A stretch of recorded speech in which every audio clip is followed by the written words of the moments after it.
பாஜக மூத்த தலைவரும் முன்னாள் துணை பிரதமரான எல்.கே. அத்வானி தற்போது உடல் நலக்குறைவு ஏற்பட்டு இன்று காலை டெல்லியில் உள்ள அப்போலோ மருத்துவமனையில் அனுமதிக்கப்பட்டிருக்கிறார். அவருக்கு தீவிர சிகிச்சை அளிக்கப்பட்டு வருவதாக அங்கிருந்து வரும் தகவல்கள் தெரிவிக்கின்றன. தற்போது அவர் doctor Vineet Suri, senior consultant neurology department, neurology நரம்பியல் துறையில் உள்ள மூத்த மருத்துவர் டாக்டர் வினித் சூரி அவருக்கு மருத்துவ சிகிச்சைகள் கொடுத்து வருகிறார் என்ற தகவல் கிடைத்திருக்கிறது.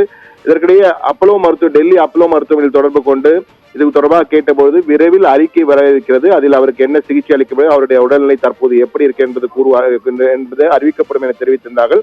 இதற்கிடையே பாஜக தற்போது சுகாதாரத்துறை அமைச்சரும் பாஜக தலைவருமான ஜே.பி. நட்டா அவருடைய உடல்நிலை குறித்து விசாரித்ததாக தகவல் கிடைத்திருக்கிறது. அதே போன்று அவருடைய குடும்பத்தாரிடம் அவர் பேசியிருக்கிறார். தற்போது அவர் உடல்நிலை ஸ்டேபிளாக இருக்கிறது, நிலையாக இருக்கு என்ற தகவலை கொடுத்திருக்கிறார்கள். ஏற்கனவே கடந்த 6 மாதத்தில் நீங்கள் பார்த்தீர்கள், ஜூன் மாதத்திலும் அவர் மருத்துவமனையில் அனுமதிக்கப்பட்டார், ஜூலையிலும் அனுமதிக்கப்பட்டார், பிறகு ஆகஸ்ட் மாதமும் அனுமதிக்கப்பட்டார்.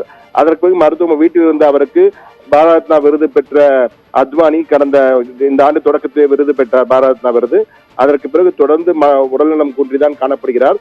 தற்போது இந்த நிலையில் இன்று காலை திடீரென அவருக்கு உடல்நிலை குறைவு ஏற்பட்டு மூச்சுத்திணறல் ஏற்பட்டதாக கூறப்படுகிறது. இதையடுத்து உடனடியாக அவர் மருத்துவமனையில் அனுமதிக்கப்பட்டார். தற்போது தீவிர சிகிச்சை அளிக்கப்பட்டு வருவதாக கூறப்படுகிறது. விரைவில் இது தொடர்பான அதிகாரப்பூர்வ அறிக்கை மருத்துவம் வெளியாகும் என எதிர்பார்க்கப்படுகிறது. பவித்ரா, விவரங்களுக்கு நன்றி சண்முக சுந்தரம்.